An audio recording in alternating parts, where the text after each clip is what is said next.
Or I can you think hear me okay? I think you're fine.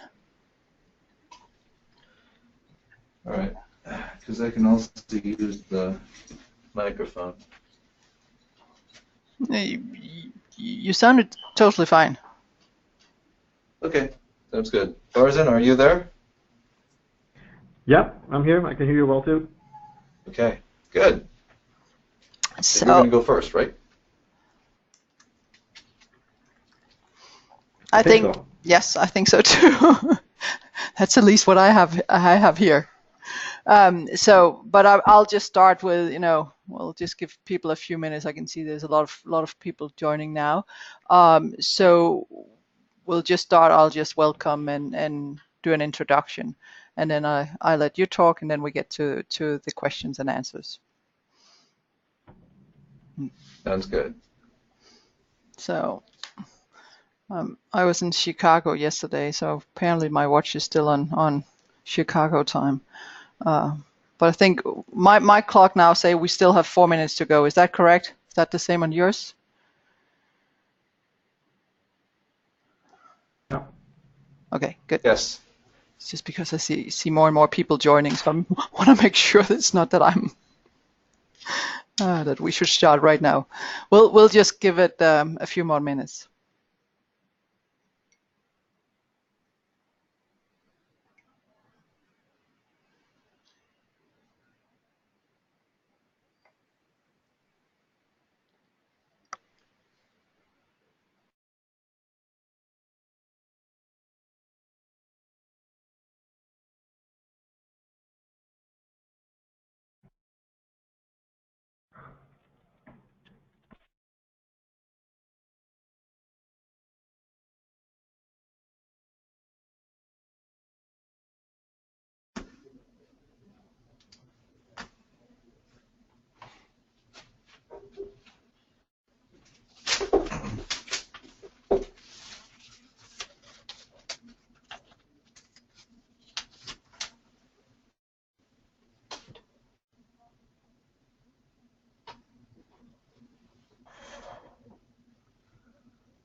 Welcome everybody. It's Hella Bang Jorgensen from the Global Compact Network Canada here.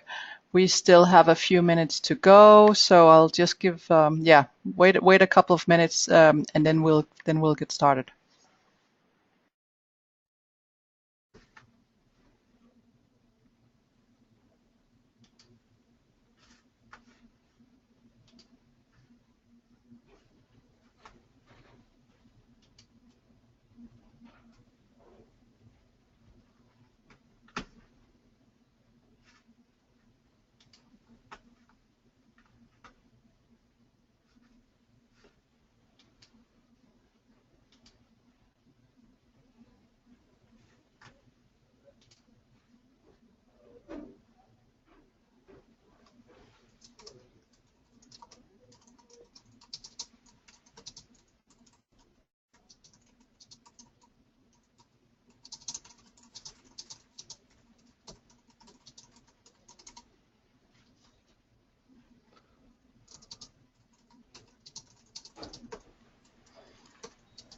Hi everybody, Hella Bang Jorgensen from Global Compact Network Canada here.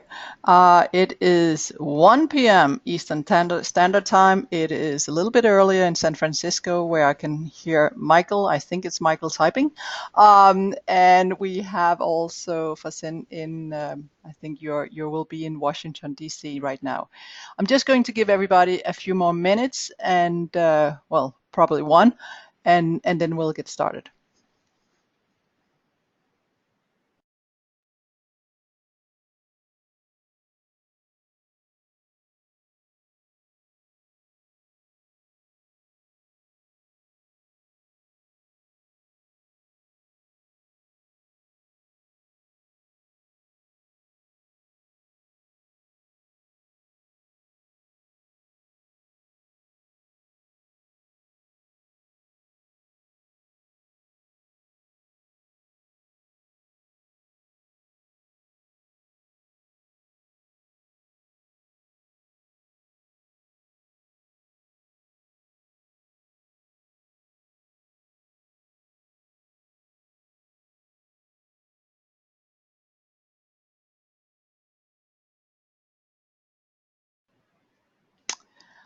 All right, everybody.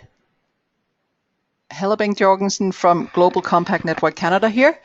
It is now time to get started on our webinar, and it is a webinar that I have been waiting for a long time on Levi's and IFC on supplier sustainability compliance. On the line, we have, apart from all of you attendees, we also have Michael Kobori from Levi's and Fasin Tahari. I'm sorry, Fasin. I'm quite sure it's like my name. Not everybody can pronounce that. And the reason why I'm saying that I've been waiting for this for a long time is that we actually had planned this for earlier in the year. But also because supplier compliance, code of conduct, the programs on how to actually not only tell suppliers that here is a code of conduct, please comply, but actually also incentivize the suppliers to do so, been something that I've been working on for many, many years. I had the pleasure of actually helping IKEA, Lego, but also other companies in terms of their supply chain code of conduct, and also visiting suppliers around the world. Fasin and I was actually also just talking about that. I many years ago did a report for IFC and the World Bank on strengthening implementation of CSR, corporate social responsibility, in the global supply chains. And I understand Fasin have been around many different places in the world, and I'm really looking forward to hearing about that. I don't think I need to say this, but you're all automatically muted by us. And if you want, and I hope that you will ask questions, you can type that into the chat box, and then you can say if you want to send it to all participants or just to us, the organizers, and then we will ask the questions. So with that, I think I will just give you the introduction, or actually first the agenda I can see here, of today's webinar. First, an introduction. I'll come back to that. Then we will have, I believe it's in Michael's talking about the Global Trade Supplier Finance Program, or GTSF. Then about the experiences with the program, we will have the Q&A, and then upcoming events. I should say, before I introduce Michael and Fasin, that the Global Compact Network Canada actually have had a great working group that's worked on supply chain issues and launched a Q&A document earlier in the year. So this is part of all our work on the supply chain as well, to see how can we get from not just asking the questions, but actually getting to the incentives as for complying with code of conduct, etc. as well. On the slide right now, you will see a picture of Michael Kobori, who is the Vice President Sustainability in Levi Strauss, and or Levi's, I guess say. Michael have been with Levi's for some years now, and is actually behind some very, I would say, impressive programs such as Levi's Waterless, Wasteless, etc. I know you all have his bio in the invitation. So I'll not go into everything in Michael's bio, but I will say Michael have been working with this for a long time. He also serves at the board of the Sustainable Apparel Coalition, the advisory board of the Center for Responsible Business at the University of California at Berkeley, the Global Advisory Council of the Cornerstone Capital Group, and is also a member of the Aspen Institute Business and Society Leaders Program. He's also been very much involved in the Better Content Initiative, ILO, etc., etc. I could go on. I know you have his bio in front of you, so I'll not do that. I will say that Michael is currently in San Francisco and lives actually in Berkeley. So with that, I guess I should have said good morning to you, Michael, at this point. Fasin is a member of the Global Trade Supplier Finance, the GTSF, which is a 500 million joint advisory and investment program that provides short-term financing to SME suppliers of the large multinational buyers, such as Levi's. The advisory component of the GTSF works directly with suppliers to improve their knowledge of working capital management and facilitate the use of the financial products, such as the supplier finance. I know we will hear much more about this, Fasin, but I think that this is so much key to all this. You joined the IFC Central and East European Department, and we just talked about that before, in '94. And managed a number of food and beverage supply chain development projects with the clients in Russia. You have managed the IFC program in Azerbaijan. You have worked to have a development of financing facilities for suppliers in different countries and led a tenfold increase in local content. You are actually, and I should say this because we are in Canada, a graduate of Charlestown University in Canada and School of Advanced International Studies. So welcome to both of you.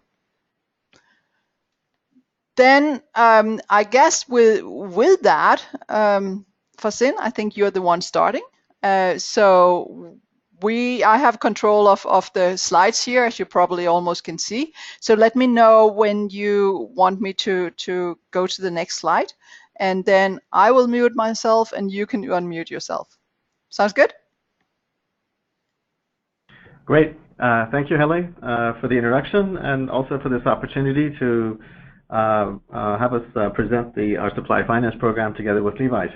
And you did a great job on my last name. I know it's not an easy one, but it was perfect. So I'm going to do a short introduction to the program and how it works and how it benefits the supply chain. If we can have the next slide, please.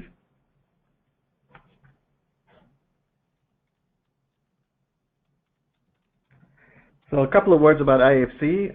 We're the private sector arm of the World Bank Group. We were set up in 1956. Our objectives are the same as the World Bank Group, but we do that through the promotion of private sector development. We work with private companies in emerging markets. We provide them in some cases with equity, quasi-equity, long-term loans. It's usually 8 to 10 year loans. We have some risk management and also advisory services. In addition to all of that, we have, of course, short-term finance, which is what we'll be talking about today. On the next slide, again, just a little bit of more background on IFC. You see our regional breakdown. So again, we're in all of the emerging markets, fairly even split between them.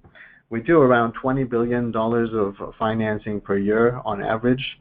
In addition to textiles and apparel, which is what we'll be talking about today, we're in many other sectors, trade finance, infrastructure, agribusiness, forestry, different kinds of manufacturing, consumer and social science services, and others.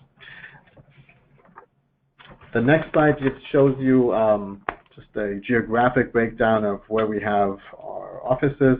This is very important for our supply finance program because one of the key components to this type of program is the outreach to the suppliers, the training and setup that they need in order to understand the product, in order to use it effectively. And this, our regional footprint really helps us to do this, combining it with Levi's global footprint, and as well as the supply chain finance platform, which I'll talk about a little later. So jumping into the program itself, it's called Global Trade Supplier Finance, GTSF. As Helen mentioned, it's a $500 million multi-currency finance program. I should say that's on an outstanding basis. So that those funds are, because it's short term, it is a revolved, usually 6 or 7 times a year. So it's the actual disbursements are significantly larger. It's what we call a post-shipment, post-acceptance program. Many in the industry call it a reverse factoring program. That's also a term sometimes used for supplier finance. It boils down to payment of the supplier's invoices to large buyers like Levi's, where the payments are accelerated such that the suppliers receive payment 2 business days following the buyer's acceptance to pay on the platform. And again, I'll come back to the platform. It effectively means that the suppliers can get paid typically, since you're 30 to 60 days, it's usually 60 or longer. And the key feature is that the cost of getting this financing is significantly lower than what most suppliers would have access to in the markets they're in.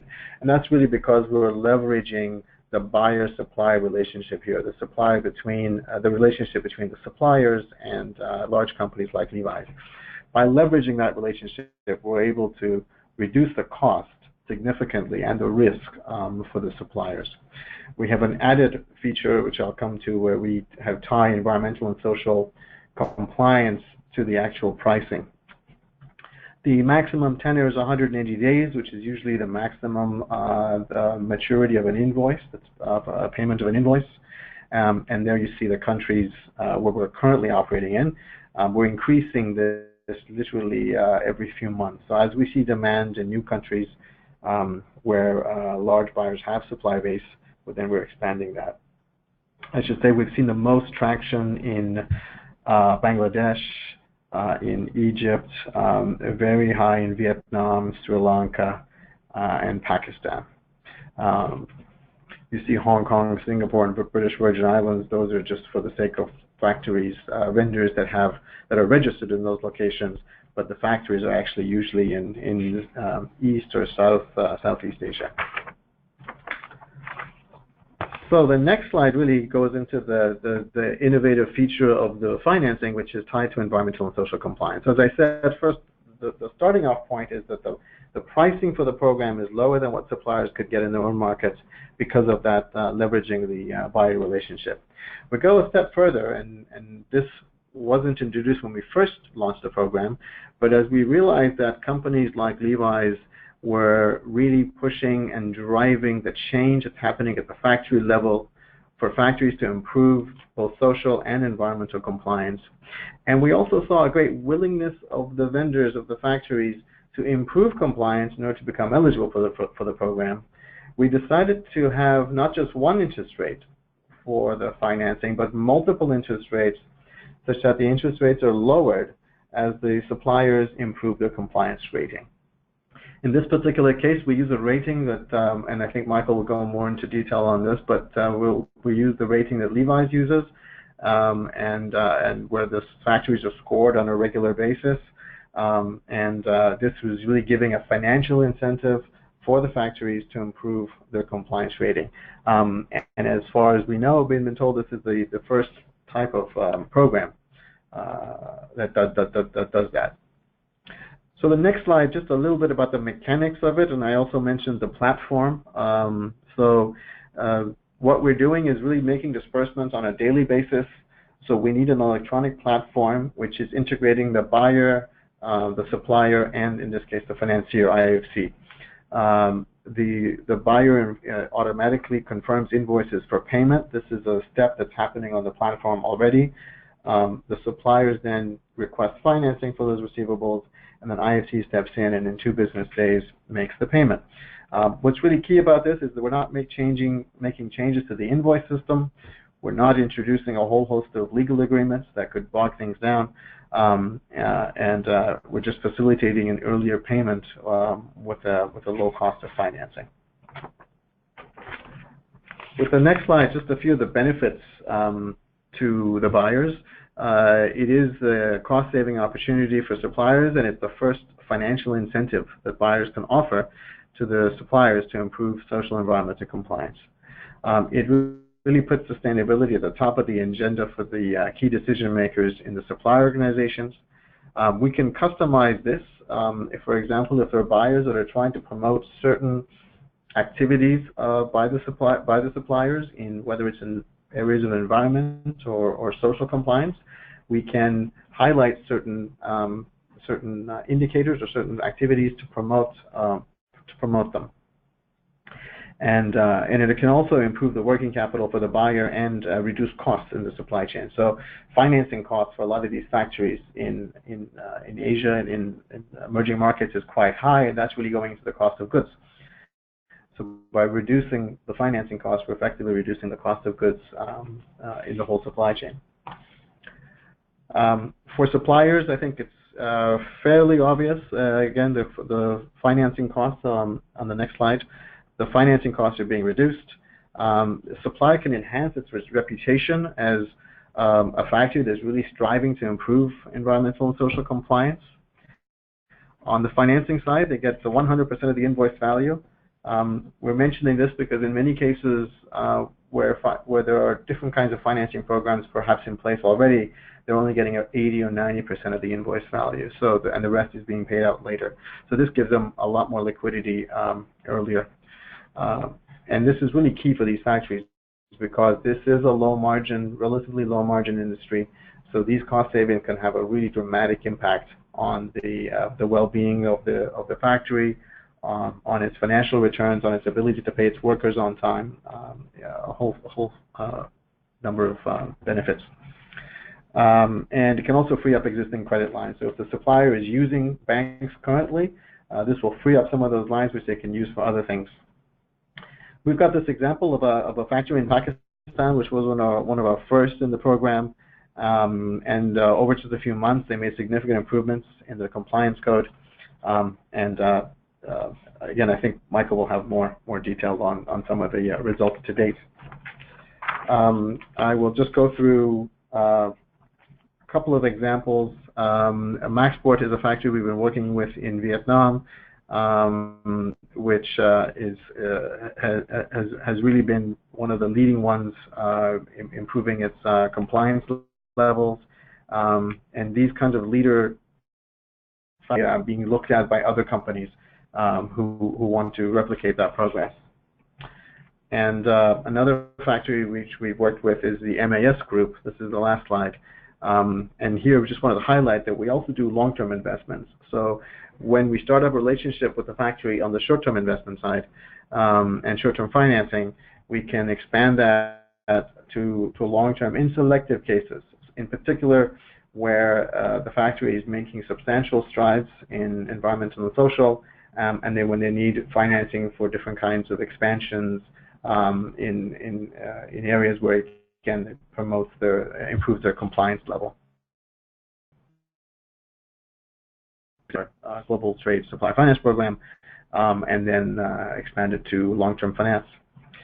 So that, in short, is a description of the program, and I think Michael will have the really most interesting part of the presentation, which is really what has happened so far and what has been the experience to date. Thank you so much, Farzin. I think that this was very interesting. Michael, over to you, and then I have questions, and I'm sure the audience might also have questions. But Michael, over to you now. Okay.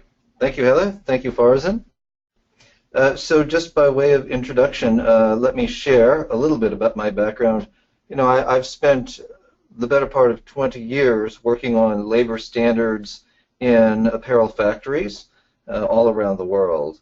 And at Levi Strauss & Company, we were the first company to actually establish what we all know today as a comprehensive vendor code of conduct that includes what we all are familiar with these days, labor, environment, health and safety standards for our vendors around the world. We did that back in 1991. And as I'm sure most of you know, since 1991, there's just been a plethora of codes coming out from different companies and different industries, and a lot of monitoring of vendors all around the world on their compliance to those codes. One of the things that I think we've seen over the past 20 years of compliance or vendor monitoring to the codes of conduct has been certainly some improvement on some of the most severe violations of the code, things like child labor and forced labor. We've been able to reduce, if you look at the ILO, International Labor Organization, better work factory reports, you'll see that there has definitely been improvement in other things like wage and hour violations and better on-time payment of wages, these types of metrics. But overall, I think the critique of the compliance or monitoring approach, in my view, has been three things. One is it's created a lot of duplication in all of our industries. We have lots of monitors going around checking factory labor, health and safety conditions. In one of our factories in the Dominican Republic, the factory reported 5 years ago that there were 90, literally 90, monitoring visits that they had by their different customers in the course of a year. So I think we all have seen that duplication and inefficiency happening in the marketplace out there. The second critique of the compliance approach, where vendors are told you need to meet our standards, otherwise you get penalties, you don't get orders, or you don't, perhaps you are cut off, or you have a 3 strikes and you're out type of a system. I think the second critique of the monitoring approach or the compliance approach is that the only incentive is really for vendors to cheat the system or to evade the compliance or to evade the police, in a sense. And so that does not produce very good outcomes either. I think the third critique of the current compliance approach is that there really is not any incentive for the vendor to exceed the minimum requirements that we have set out. It may cost them more money, it may cost them more time or resources, so their real incentive in the compliance approach is simply to meet the minimum standards, and that's it. So I think there are a number of challenges to the current compliance approach. What I love about the IFC Supplier Trade Finance Program is that for the first time we're able to offer vendors a real financial incentive to improve their labor, health and safety, and environmental standards. If they score better on our, what we call our terms of engagement assessments, they get a lower interest rate, and they actually save money. They can see the dollars that they're saving, and it goes right to their bottom line. So in a nutshell, and let me just repeat that, the reason that we love the Global Supplier Trade Finance Program is that for the first time, vendors get an incentive for performing better on our sustainability standards. The way it works here at Levi's is we assess our vendors on labor, health and safety, and environment standards. We have a huge guidebook on all the standards. We have third-party monitors that we use, like I'm sure many of you do. And it's quite a simple 10-point standard. So if the vendor scores 1 to 3 on the standard, they're rated at the red level. 4 to 6, they're rated at the yellow level, and 7 to 10 they're rated at the green level. So under the supplier trade finance program, if they're rated at the red level, 1 to 3, they don't get any discount on their interest rate. Let me repeat that. Red level vendors don't get any discount.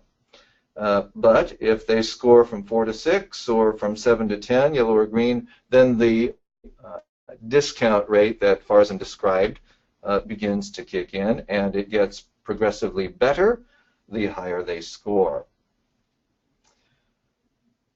We introduced this program to our vendors almost a year ago, and we've had really good uptake. We now have 9 vendors under the program, and these are our larger vendors. So actually 9 vendors out of a source base of a couple hundred may not seem like many, but those 9 vendors represent about 20% of our total production volume. So it is quite meaningful to us. And what we have seen in those 9 vendors, 2 documented cases where the vendors have actually worked very hard to get their scores on our sustainability metrics up so they can actually qualify for a lower interest rate. So that's how the program works. As Farzan mentioned, we are seeing greater uptake or interest by vendors in countries where money is expensive. So countries in South Asia, or vendors in South Asia, I should say, the Middle East and Latin America, we're seeing interest there. We tend to see less interest from our vendors in China and East Asia because they have more ready access to capital at competitive rates. So let me stop there and take a pause, because I'm sure some of you have some questions, and I think that's probably the more interesting thing for us to spend our time on is to respond to some of the specific questions you have about the program as we've described it. So Helen, back to you. Great, thank you so much, Michael. And everybody, you can, as I said before, please do write questions in the question box that you see on the slide. But while we're waiting for that, so one thing, Michael, when you were talking about this, and I totally get that they have the incentives. And therefore, you know, you said from 1 to 3 red, etc., and then 7 to 10 green level. What if they want to improve even more? Is there something above level 10?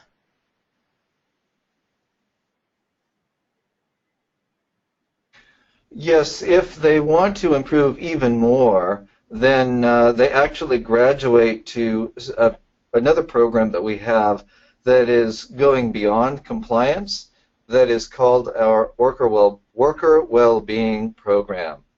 And under that program, vendors are asked to survey the workers on what the worker needs are. We have the survey instruments available to them.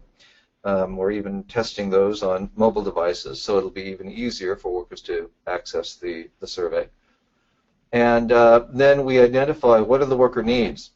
And then we partner the vendor with local nonprofits or other providers of, whether it's healthcare services or financial literacy programs, these types of well-being programs, and the vendor implements them. The difference between this program and straight philanthropy is that the vendor is expected to, over time, actually own those programs and integrate them into part of their way of operating. We are right now exploring how we can work this program potentially into the kind of incentive program that the IFC offers under the Global Supplier Trade Finance Program. Currently, the way we've set up the program and the way we're operating it, it really only applies to the compliance assessment, or the really the basic labor and health and safety requirements that we have, not to this program that goes beyond. But we would really also like to figure out a way to incent vendors to go into that level, which is really above and beyond compliance. Thanks, Michael. And starting to get questions here, and one of the question is in terms of actually the program and confusion about how the program work. And the question here goes: could you explain again simply, please? So, and I don't know, Michael, if you say, so we have normally a supplier, and normally you would have to send out your, you send out your code of conduct. They post a code of conduct on the wall, and then you have monitors going out there and check them. And from time to time, the supplier will do everything they can to actually get the good rating without necessarily complying on all of these issues. But what you have turned this to now is to actually say, based on having the monitoring, then they get this rating. Is that correct, or would you explain this in a different way?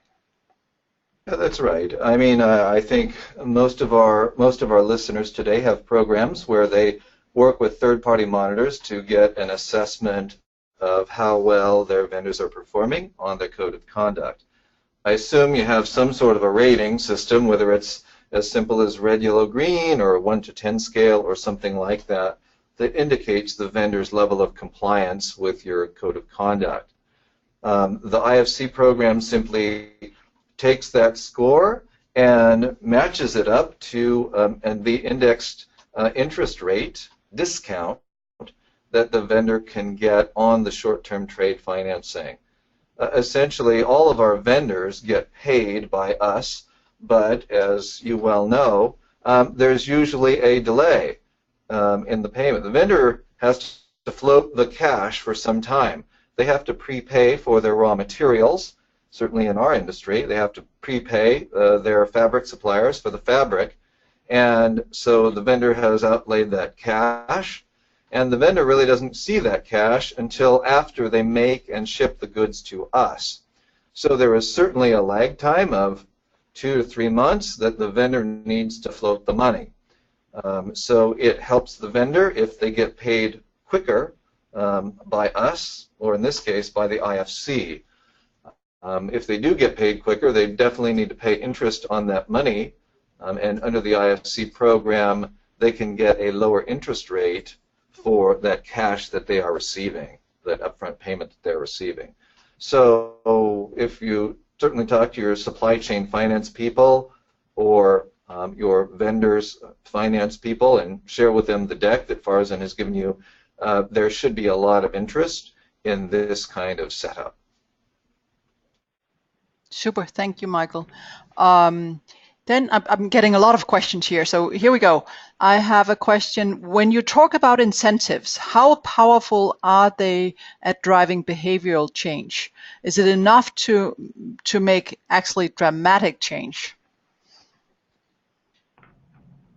I don't know who of you want to take that question, or should I repeat it? Oh no, we've got it. Farzan, you might want to share the case that we're faced over this week, where you let one of the vendors know their score had dropped, and so they were going to get a higher interest rate, and about how quickly they've responded. Yes, that is an interesting case. So I would say one thing in general is, well, one of the things we've seen, so when we sell this program to the vendor, we're signing a contract with them, and so the senior managers and the finance managers of the companies are getting involved. And one of the things we've seen is, on the finance side, these folks have not had a lot of visibility into exactly what is happening on the compliance side. Of course, they know it's happening, but it's not their direct remit. What this program does is it puts these things together. So now the entire management of the company sees that, okay, we have a TOE score of, let's say, 6, and as Michael mentioned, we did have this case this week where actually the rate dropped. So ordinarily that would just be handled and by the people responsible for it. This has become probably the #1 issue right now for this vendor, and they're working frantically to get it back up. And so they're going through the corrective action plan and what are the things they need to do to get the rate back up, which would then mean that their interest rate remains the same. And this is one of the vendors which has actually been at the forefront of, they quite early saw the benefits of the program and how much money it could save them. So I think this aspect of it is really key, where it is, as I mentioned, it is a relatively low margin industry. Vendors are looking to increase efficiency and cut costs where they can. This is a clear area where they can do that. And so where something like this happens and there's a potential for the interest rate to increase, it focuses the attention of the company entirely. And we give them a bit of time so that we can monitor that and see if they're able to increase their rate again. So this is one example, and we've seen others where it just becomes much more important for the vendor as a whole. I would just jump in here and add that as we began to set up this program and in the discussions with the IFC, this is actually kind of our second go-round with the IFC on this type of a program. We had some preliminary discussions a few years ago, and as we talked to our supply chain finance people, they indicated to us that the rates that the IFC was offering were not that much better than the rates that vendors could get on the commercial market. And so for that reason, it wasn't necessarily going to be attractive to the vendors.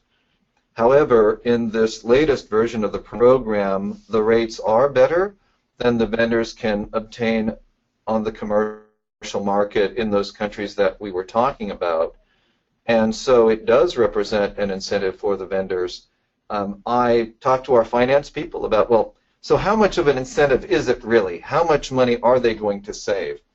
And as it comes down to it, depending on the size of the purchase order, vendors can save anywhere from literally tens of thousands of dollars to a little bit over $100,000, depending on the size of the purchase order again.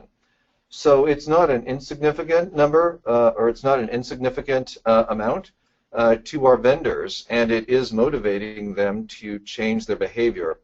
And like Farzan said, it brings the compliance issues to the attention of the vendors, finance people, as well as their senior leadership, if it hadn't been brought to their attention in the past. And if I could just add one thing to that, Michael already mentioned that we've seen a geographic focus where in some of the markets, like in China, especially with some of the vendors that have access to Hong Kong financial institutions, they're fairly well financed. And as the IFC, we don't have a role in those areas where financing is already available. So what it also does is the program automatically helps those vendors which do have an issue with access to cash, and it's also those particular vendors that have usually the more problems with environmental and social compliance because of the costs involved. So there is here this additional benefit. The benefit is really going to those vendors who really need it. Super. And I think actually on that you answered the next question that was here. What would happen if a vendor is found to be in breach of its compliance to the standard that they previously met for lower interest rates? So I'm just going to jump to the next question. I'm saying there's many questions coming in here. So the next question actually from Stephanie here, do vendors have to sign up for this program as well? What if they don't need extra finance from a third party like the IFC? I think you probably answered part of this, but do they have to sign up? Question mark. So yes, they sign a contract with the IFC. It's a receivables purchase agreement,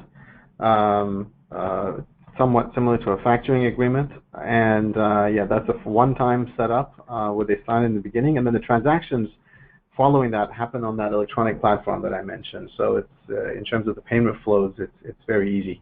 But yes, they do have to sign up. And just reiterating what I said, if a vendor is very well financed, if somebody has access to global banks in Hong Kong, first of all, it would be improper for the World Bank Group to be involved in that. I mean, we're here to provide finance in those areas where access to finance is limited.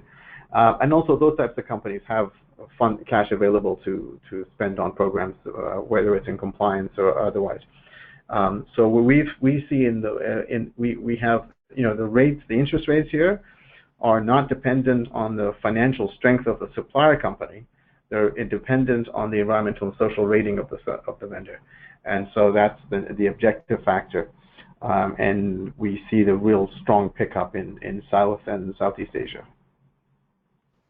Got you. I would add a different way to answer that question is, you know, do we as Levi's require all of our vendors to sign up for the program?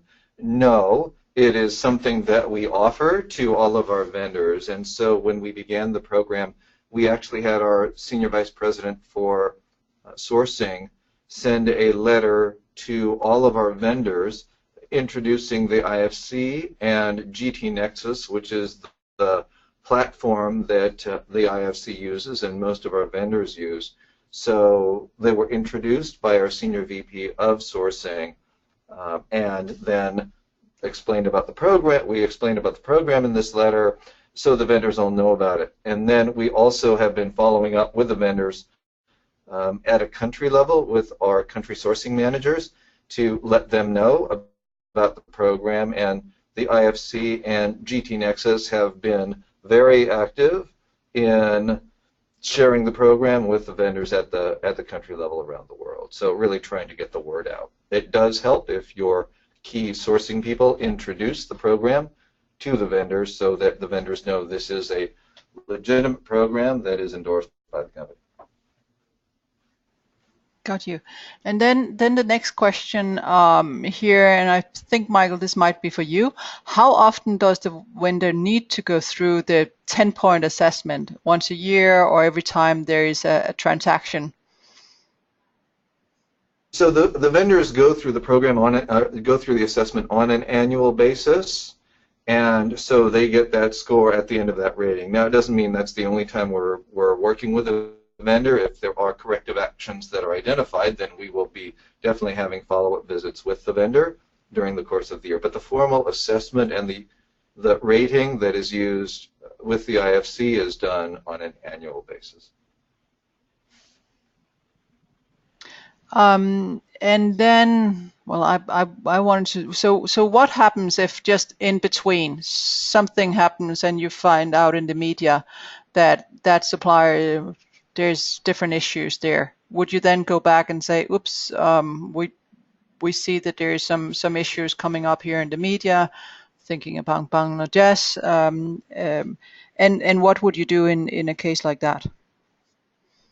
Yes, of course. I mean, depending on the severity of the issue, we would go back, review what their assessment is. We would probably have to do a re-audit or a reassessment investigation, depending on what the issue is, and that would result in a new score that we would have to share with the IFC. All right, then a question here from Rock. You know that the large vendors that covers 20% of production are partnering in this program. What are the other challenges for uptake for SMEs?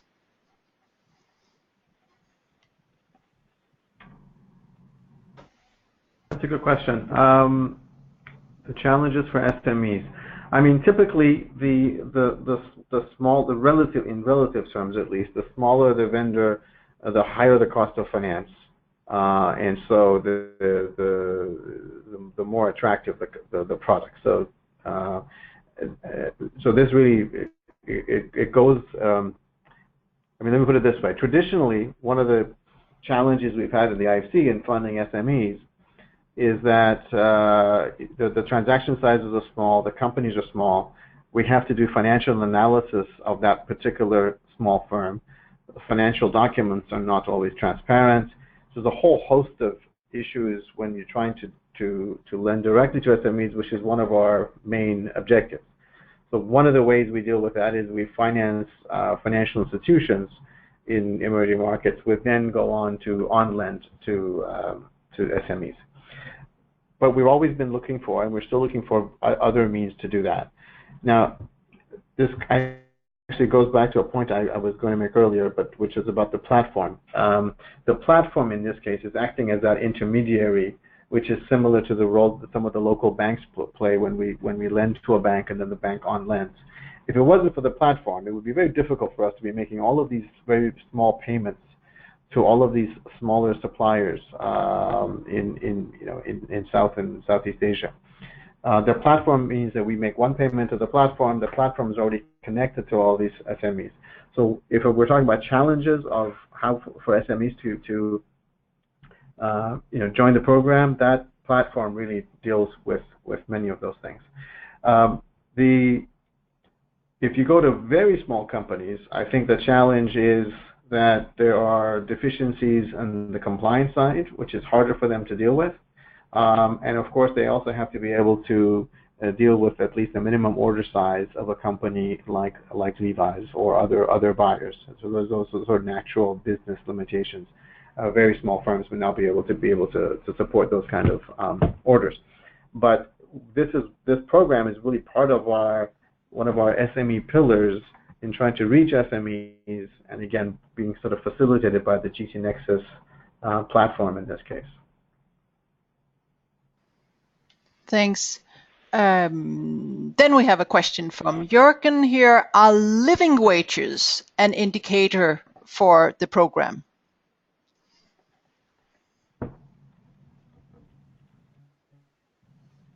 I don't know who of you want to take this one. Living wages are not part of our terms of engagement minimum standards, so that would certainly be an above and beyond. So it's not factored into the 10-point scale that we're currently using. And I guess the next question that from Brad is in terms of how social exploitation of workers actually is addressed in the program.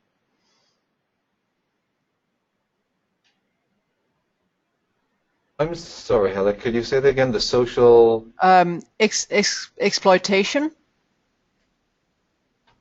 Social exploitation of workers? Well, certainly in our labor standards, we cover such requirements as forced labor, child labor, discrimination, harassment and abuse, issues like this. Is that what the questioner is referring to? And those are all factored into the assessment of the vendor. I would think so. Brad, if you can write me a message. Long hours is the message here from Brad. Poor conditions.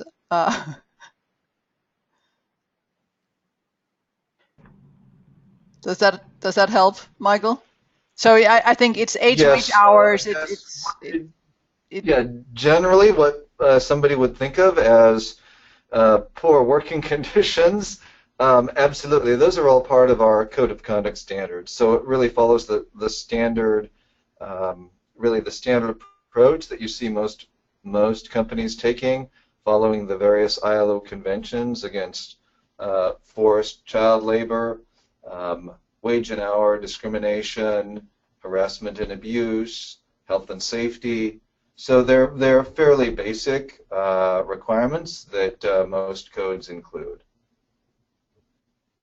What about, like, if we think about the legislation that's coming up, like modern slavery, etc.? Is that also something that included, or you're thinking about how to include? Well, certainly forced labor, bonded labor, child labor, those types of forms of labor that you would consider as, as quote modern slavery, are all part of our code of conduct assessment, standards and assessment. Yep. The last question here from Brad. I'm getting a lot from Brad. So how do you get companies to go above and beyond the basic, as Brad is putting it here, the normal things in code of conducts? Mm-hmm. So there are varying levels of compliance, and by the time a vendor is in compliance at a yellow level, 4 to 6, if they are not violating any of the basic labor standards that are in our code of conduct. They can get to the green levels, the 7 to 10 levels, when they are showing that they have the management systems and the internal controls to be able to identify and correct the issues on their own. So they don't need an outside policeman to come in and identify those issues for them. So that is really the difference between a vendor that's operating at a yellow level versus a vendor that is operating at a green level. Alrighty, and I got another question here from Stephanie, and I soon have to actually close for the questions. Stephanie asking, how does this program take into account the different legislations from across different jurisdictions? Or is the Levi's 10-point assessment broad enough that it encompasses the minimum requirements set up by international standards? So our code of conduct is a global standard that applies to all of our vendors around the world. So it has fixed standards, if you will, for everything with the exception of the one thing that will vary by country is, of course, the wage rate.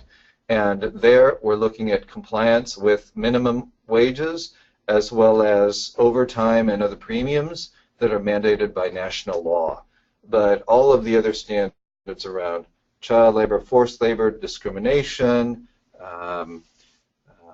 working hours, health and safety are all global standards that we apply to all of our vendors no matter which country they're operating in. Yeah, and on that, it sounded before as actually, so one thing is the compliance, and that's where you're having the incentives here, and then you had the, as I think you said, the next level is actually where you go beyond compliance and actually have it as a part of the supplier's own way of improving because it's the right thing to do and the best things to do, both financially, but also in other ways for the supplier.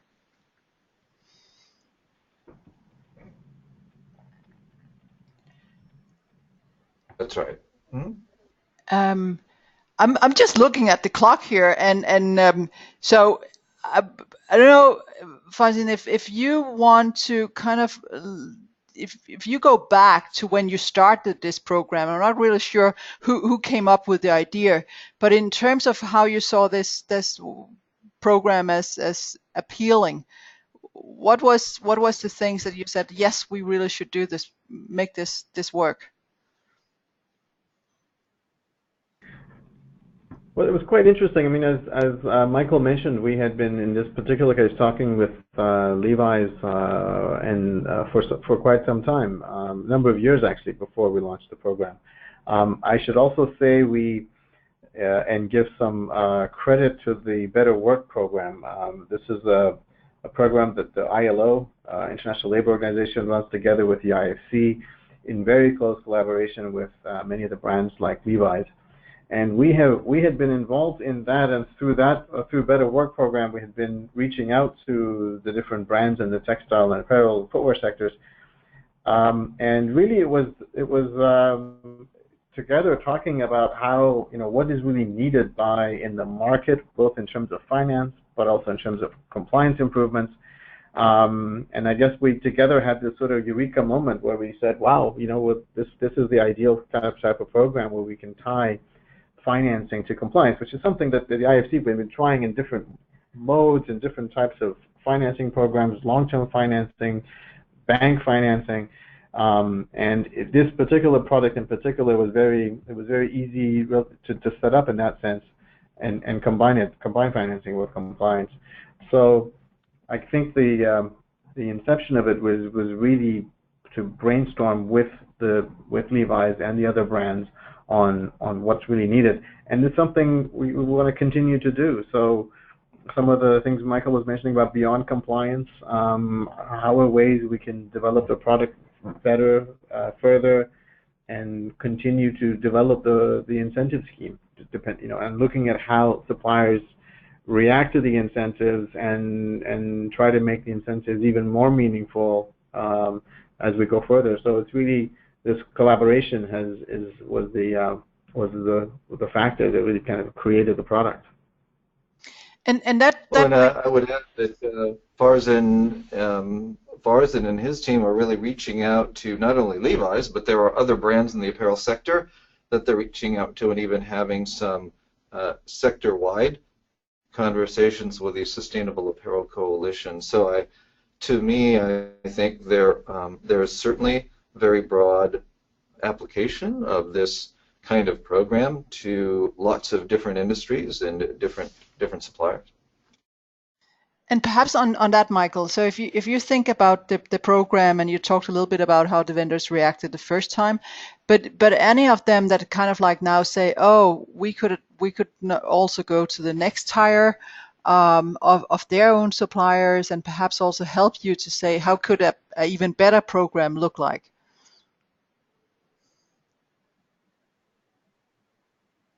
Well, we're just coming up on the 1-year anniversary of the program as it started, and so we really wanted to take a look at, okay, let's roll this out, see how we're doing on the first year, what the results are, and then within our team, at least here at Levi's, we're going to be taking a look at it and saying, okay, what's working, what isn't working so well, how might we be able to expand it to exactly that point that you're raising, which is how is it working with respect to our core labor standards, and how could we apply this type of approach to get vendors to focus on other things that we would really like to see from them, whether it's going beyond those core labor standards to improving workers' well-being, or can we incent them to purchase more sustainable raw materials, for example, support them so that if they're purchasing more or a higher percentage of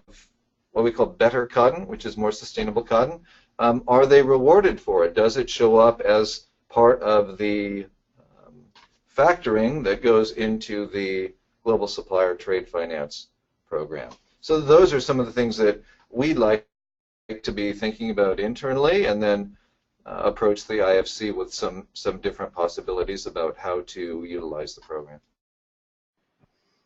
Sounds good, and it sounds as you would also be happy to have kind of ideas from the Canadian Global Compact Network Canada, as well as others from all over the world that's listening in at the moment. This is where Absolutely. You say yes. Good. So with that, we'd love to have some Canadian companies on board as well. That'd be great. Super. We will tell that to everybody that was not on this call today. I'm just looking at the time, and I just want to make sure that we have 2 minutes just to tell you about other upcoming programs. So for now, I want to say thank you so much to you two and Michael and Farzan in terms of giving us this insight. And I'm sure that there might be more questions, and I'm hoping it's okay if there's more questions that I can actually send them to you, and we perhaps even can get a discussion going beyond this webinar. Absolutely, would welcome that. Thank you. Then I believe we have to change. Okay, Aparna apparently changed the slide for me here. So I want to tell you all that it's not already aware of that we have our 2015 fall session about the peer review program in progress at the moment. So that is the program where the companies are reviewing each other's sustainability report or integrated report or other form of reporting, and giving good feedback, I should say, because that's what we heard in the last and also last year in terms of the what's good, what could be better in the different sustainability reports. So this session just started. If there's any companies out there that want to participate and have their report peer reviewed, and also review others' reports, now is a good time to let us know. I should also say, and next slide is apparently being changed for me as well, that there is a lot of new different webinars and events coming up. And as you will see here, we have on November 19 the next webinar about fitting the skills gap. Then there is CDP that we're working with CDP, so there's different activities there. We have on November 24, we have a webinar about the Sustainable Development Goals and the SDG Compass, where TELUS will be talking, as well as KPMG and the World Business Council for Sustainable Development, and perhaps GRI. Then we have an event with the Toronto Sustainability Series. Sustainability Speaker Series, sorry. I know Brad is on, and it's actually his event. Then we have in December, we will have another webinar in terms of online tools and the ITC standard maps. Then, for those of you in Paris, there's going to be at the whole COP, which is not from the COP is not from the December 7 to 8. It's from November to I think 11th December. But the Caring for Climate is on the December 7 to 8. And we then continue with webinars about the UN Guiding Principles reporting framework, and end with both overcoming external constraints. I feel like that right now, as well as getting back to the supply chains. We have a webinar on promoting safe and sustainable supply chains on December 15th, where we also are going to have the last roundtable in terms of our peer review program and find the next winner of that program.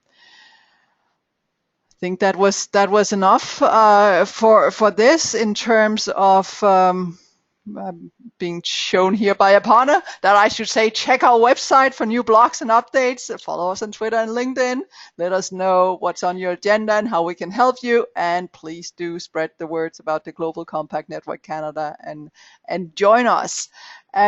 So with that, I will say thank you so much again to Michael and Fasin. I really enjoyed this webinar, and I think there was a lot of good information, and I hope that we will see a lot more suppliers not only complying because they told so, but because they can see that there are also an incentives to do so. So thank you all very much, and have a good rest of your day. Bye. Bye. Thank you, Heather. Thanks. Thank you.